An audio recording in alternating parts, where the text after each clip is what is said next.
Here, I'll show these.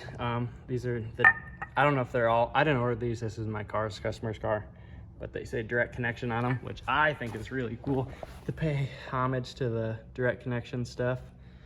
You see these are adjustable. They just got little tabs that go in it, and then that changes. It's like a predetermined amount for what tab you put in it.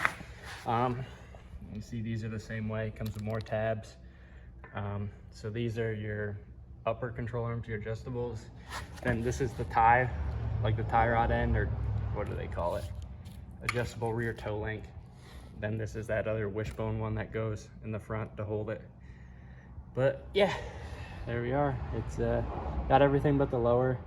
I don't know if they make a lower. This is just what I was brought. So all right, so I'm doing AAD control arms, everything but the lower for the rear on the Scat Pack.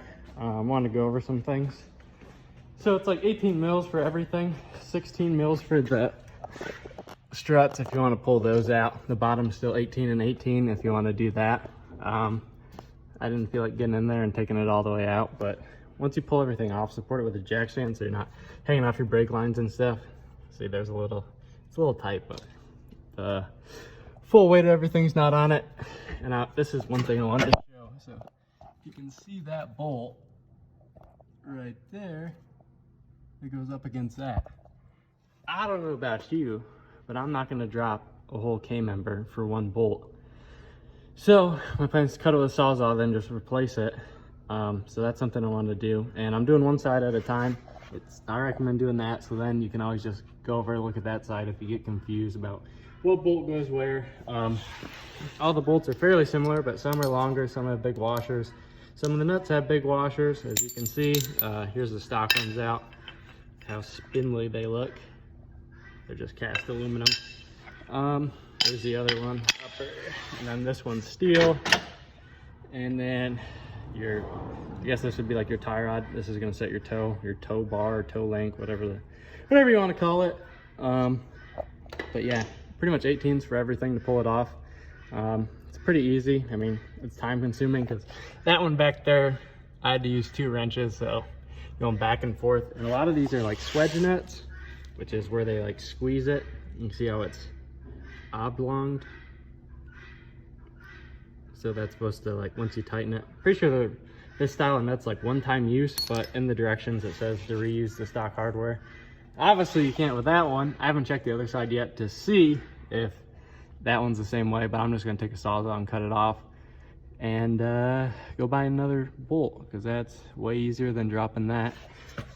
There might be something that I'm missing, but if you look, there's no way that's coming out. So yeah, and then that other one mounts down there, that forward one. Yeah, I don't like this suspension setup. Leaf springs and a solid axle, you know, get rid of a lot of this stuff. Too much moving on. But yeah, I'll keep you updated. I gotta throw this in. This is the driver's side that I had the trouble getting that bolt out where I had to drop it down.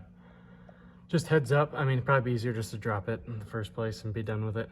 But yeah, thanks for all right, on the driver's side, I found it easier this way. I just did 1 bar at a time. So this one, that one. Well, I started on this one and then went around. I think it's easier that way. I'd try doing that way if you're gonna start it. And I ended up having to drop the K-member. I just backed the bolts out as far as I could because of that bolt. That one will not go in if you don't drop it down. I still ended up cutting this one out because you got to pull it all the way down to do that, and I didn't want to test the tensile strength of anything. So, and the exhaust is already close down there, so I don't think you could get it enough. So I cut that one again, and then I used the bolt from here because you get a new bolt for that. It's an Allen head, so I reused that.